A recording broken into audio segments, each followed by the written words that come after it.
Right now, I have the pleasure of introducing everyone, Miss Mandy David.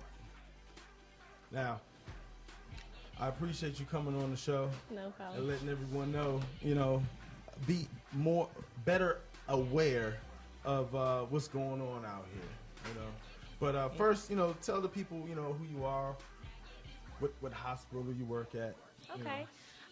Well, thank you. First of all, thank you, Lowe's, for having me on here. I'm always excited to talk about sickle cell, especially in our community. But originally, I am from, believe it or not, London. My family's actually from Guyana in South America, and they moved to London. I was born there. I actually still have family there in both countries. And then from the age of about 5, I've been in the U.S. Right. So I was raised in Tacoma Park, Maryland. Tacoma so I'm Park. local. So. Okay. What school did you go to? I went to Tacoma Academy High School. When I graduated from there, I went to Xavier University in New Orleans. And then I transferred to Howard and went to PA school, and now I'm at Johns Hopkins University in Baltimore. Oh boy! Oh yeah, you've just been getting up that ladder. I can dig it. Now, what is exactly your profession? Like, bless you. So that's a good question, because a lot of people do think that I automatically assume that I'm a doctor because I do doctor-type things. But I'm a physician assistant, which is another type of medical professional. We are licensed in all of the states. We can write prescriptions. I see patients on my own. I wear a white coat and a stethoscope. So, yes, I walk around like a doctor, but being a PA is very different. And I actually went to Howard's PA program. So I'm a physician assistant. But because I specialize in sickle cell disease, I am I'm a little bit more like a doctor because it's such a specific disease. Right. Now, how do people get sickle cell? Like, are you born with that? Do you come across that by coughing on somebody? No, so you definitely can't get it by coughing on somebody. It's not infectious at all. It's genetic. Okay. So it's in your DNA, which is why it's so hard to find a cure. It's before you're born. It's in your DNA. So kind of got bad luck. But we'll get to how you can prevent it. But for the most part, it's genetic. It's in your DNA. Once you have it, when at the point of being born, or created actually, then it'll just continue. It's in your system, and there's no way to prevent it. So there is a way to prevent it. I mean, two people have to have the trait in order to have a child with the disease. So if you have the trait and I have the trait and we make a baby, the baby has a chance of having the disease. So if I know I have the trait and I know that you have a trait, I may not marry you. So it's kind of like knowing your own know your status. Science. Know your status. Don't don't go into it blindly. And a lot of African Americans are walking around not knowing if they have the sickle cell trait. And I actually got tested I was in this field. I was like, I don't even know if I have sickle cell, and got tested and found out I do have the trait. And so I need to be very careful in who I marry and have children with, because my children could have the chance of coming out with it. So is that why, like, we were showing pictures of people's hands and fists?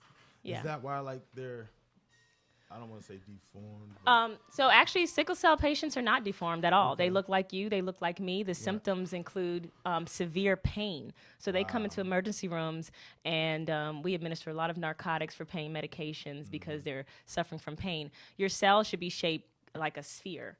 And with this DNA mutation, they turn like a sickle. Do you know what a sickle is? No, what is so that? Farmers back in the day when they were slaves, they used to use sickle to tow and it was shaped like a C.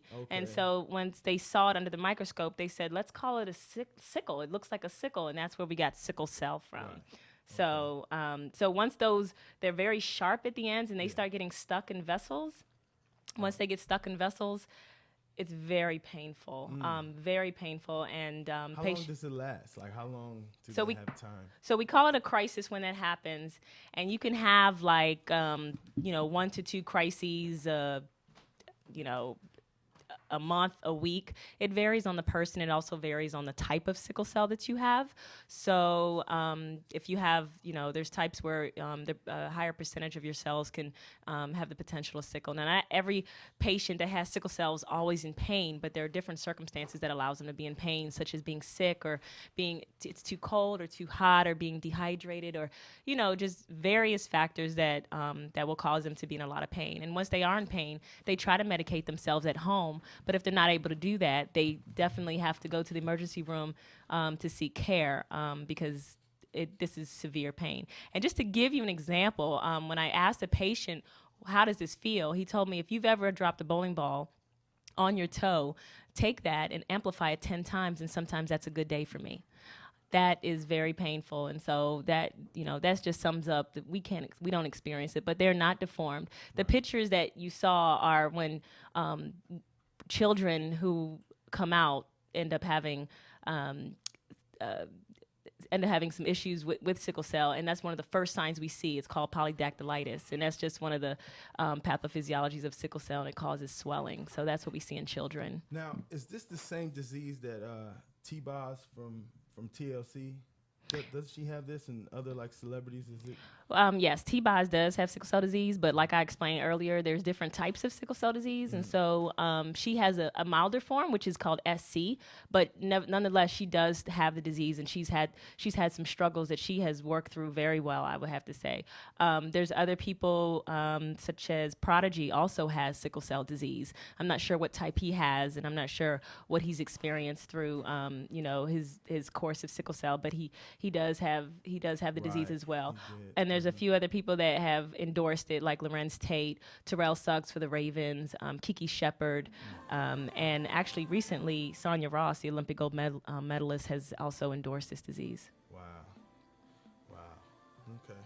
Yeah. Well, I definitely appreciate you coming No on problem. the show and sharing your wisdom. Okay. And knowledge of all this sickle cell disease. This is major, and we all need to address it. Okay. Just like everything else. So I want to thank you very much. No problem. Thanks for having me. All right. Is there anything else you would like to say or like to tell the viewers? Because I got people over there overseas in Guyana, Hi.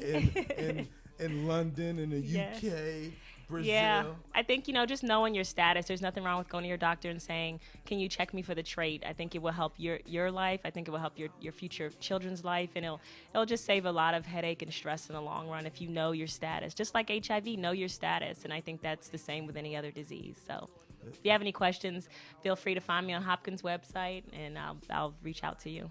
That's what's up. I feel a movie by the girl over there. That just sounds like some movie. We need to create a movie out there. Yeah, but I definitely appreciate that. Thank you for coming. Caller, you on the air. Hello? Yo, caller. Yo. Hey, what's up? Hey, man, what's going on? Hey, man, y'all talking about the draft yet? Yeah, I displayed that earlier. What's good? What's your team, homie? Oh, I really got no team. I'm just a fan of the sport, but I really wish that the Washington Wizards really get in tune to what's going on around with the league around them and pick some good picks this year. So all eyes on Washington Wizards tonight. Right. Yeah, big Wizard fan right here. Okay, that's what's up. Who do you think they should get? I mean, I pick up Lynn. They have no physical down low presence right now. They haven't had one in a minute. Right. They need a big man. They need a big man. Yep. That's what I would go with. I'm not a general manager. I just know the game, but that's what they really need. They got a guard player already. Right. They need a good solid big man. So we're going to see. Keep your fingers crossed. Hopefully they don't blow it. Right. That's what I'm thinking, too. I appreciate the call. I'm about to go to this ratchet pick.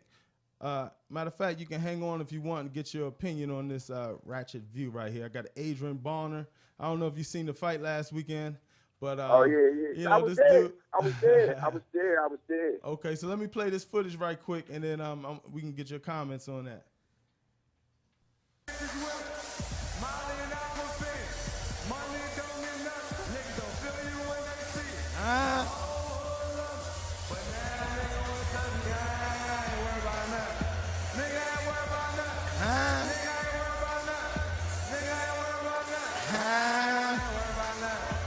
Look, he just knew he was going to beat him up.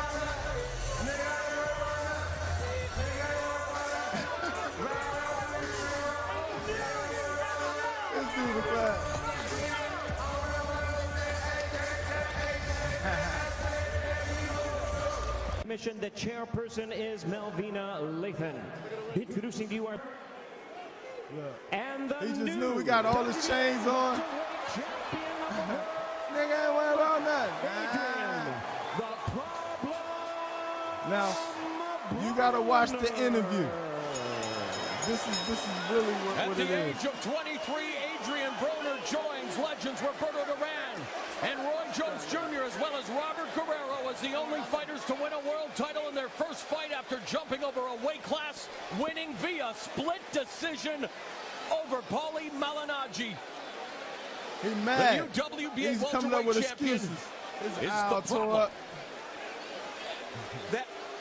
Let's go to Jim Brushing Gray. his hair. Adrian, congratulations. How would you assess this supposed to fight? be the new Certainly, Floyd. this was your toughest competition as a professional. First of all, being my Showtime debut, I got to do this for my fans, because this is what they want to see. Hey, Pops, brush my hair.